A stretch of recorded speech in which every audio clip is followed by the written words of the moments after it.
Mercedes Benz W204 ആണ് car. Complaint A C work ചെയ്യുന്നുണ്ട്, പക്ഷേ എ സി പാനൽ ഒന്നും തന്നെ വർക്ക് ചെയ്യുന്നില്ല. അതായത് സ്വിച്ചസ് ഒന്നും വർക്ക് ചെയ്യുന്നില്ല.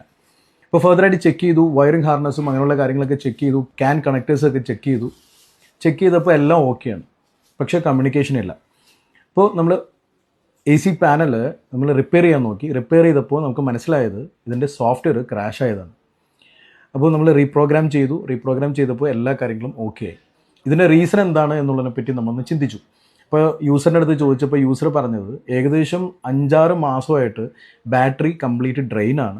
പുള്ളിക്കാരൻ ജംപ് സ്റ്റാർട്ട് ചെയ്തിട്ടാണ് കാർ യൂസ് ചെയ്യാറ്. അപ്പോൾ ഇതിൽ നിന്ന് നമുക്ക് മനസ്സിലാക്കിയെടുക്കാൻ പറ്റുമെന്ന് വെച്ച് കഴിഞ്ഞാൽ ബാറ്ററി ഡൗൺ ആയിക്കഴിഞ്ഞാൽ പലപ്പോഴും ഒരുപാട് വീഡിയോസ് നമ്മൾ ഡിസ്കസ് ചെയ്തിട്ടുണ്ട്. ബാറ്ററി കറക്റ്റ് സമയത്ത് റീപ്ലേസ് ചെയ്യണം എന്നുള്ളത്.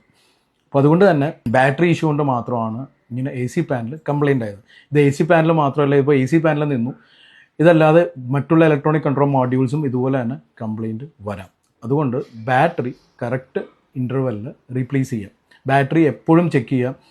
ഇപ്പോൾ നമ്മുടെ ജനറൽ സർവീസിന് വരുമ്പോൾ ബാറ്ററി എല്ലാം ചെക്ക് ചെയ്യാറുണ്ട്. ബാറ്ററി ചെക്ക് ചെയ്തിട്ട് നെക്സ്റ്റ് 1 ഇയർ അല്ലെങ്കിൽ 10,000-12,000 കിലോമീറ്റേഴ്സ് ഓടാനുള്ള ബാറ്ററി ഉണ്ടോ ഇല്ലയോ എന്നുള്ളത് നമ്മൾ നോക്കാറുണ്ട്. അപ്പോൾ അങ്ങനെയുള്ള കാര്യങ്ങളൊക്കെ പ്രത്യേകം ശ്രദ്ധിച്ചു കഴിഞ്ഞ് കഴിഞ്ഞാൽ ഇങ്ങനെയുള്ള ഡാമേജസ് ഒക്കെ നമുക്ക് ഒഴിവാക്കാൻ പറ്റും.